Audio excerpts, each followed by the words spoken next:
Good morning, ladies and gentlemen. My theory of the case is quite different.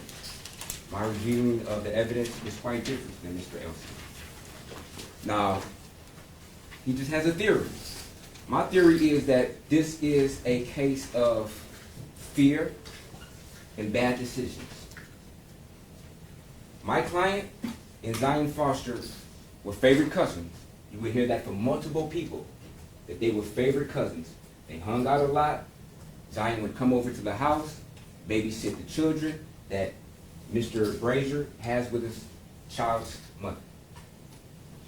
You're also going to hear that Zion had a history of depression. She threatened to kill herself at least one time. She also had a history of seizures and taking seizure medication. Now, on this particular day, she came over to Jaylin's house. They were smoking. Jaylin told the police after some time that she had shallow breathing and a faint heartbeat. He checked her to see if she was alive, and she was dead. He then feared, because he was doing drugs, which is still federally illegal, that he could be blamed for something, and he panicked. Her family was threatening Jaylin and his family, his mother.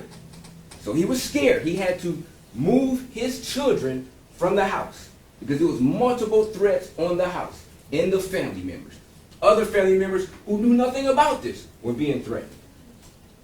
He then secured their safety, turned himself in to the police, had to secure a lawyer at that particular time, and he told the police what happened.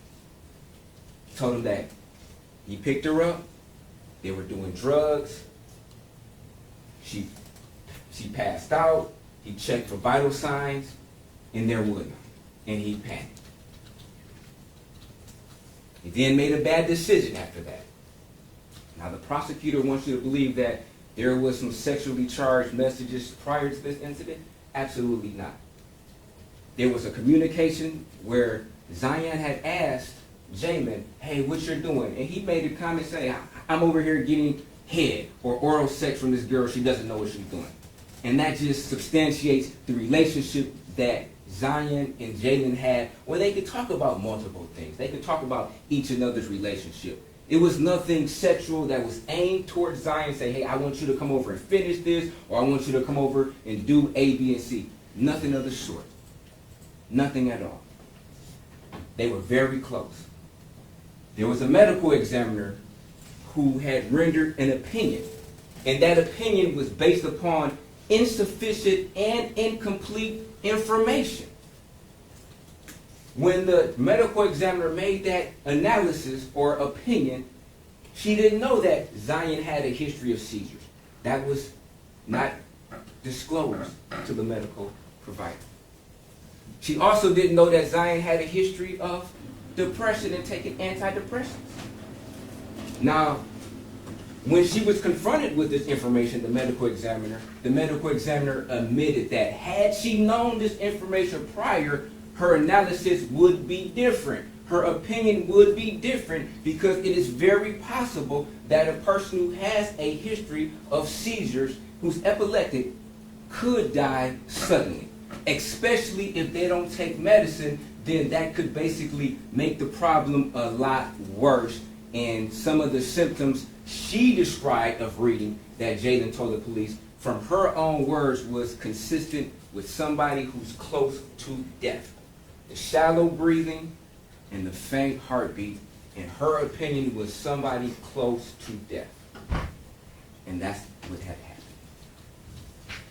Now, Jaylin was scared. He might have not made the right decision, but at the end of the day, that does not make him a murderer.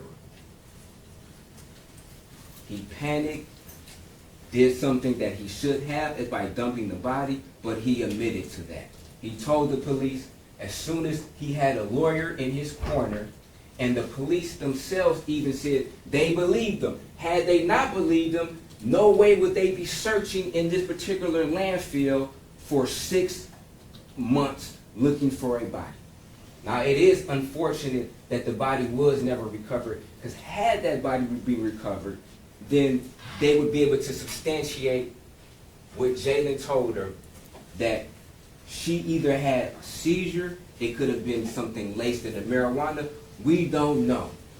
But the symptoms that Jaylin told the police were consistent with her dying of something that either she had internally or possibly something that she ingested that could have contributed or made any situation she previously had that much worse. So, ladies and gentlemen, at the conclusion of this trial, I don't believe that the prosecutor will meet that burden to prove that Jaylin caused the death of Zion Foster. He would like you to fill in that blank for him and assume something that he would not be able to prove. So you must come back with a not guilty.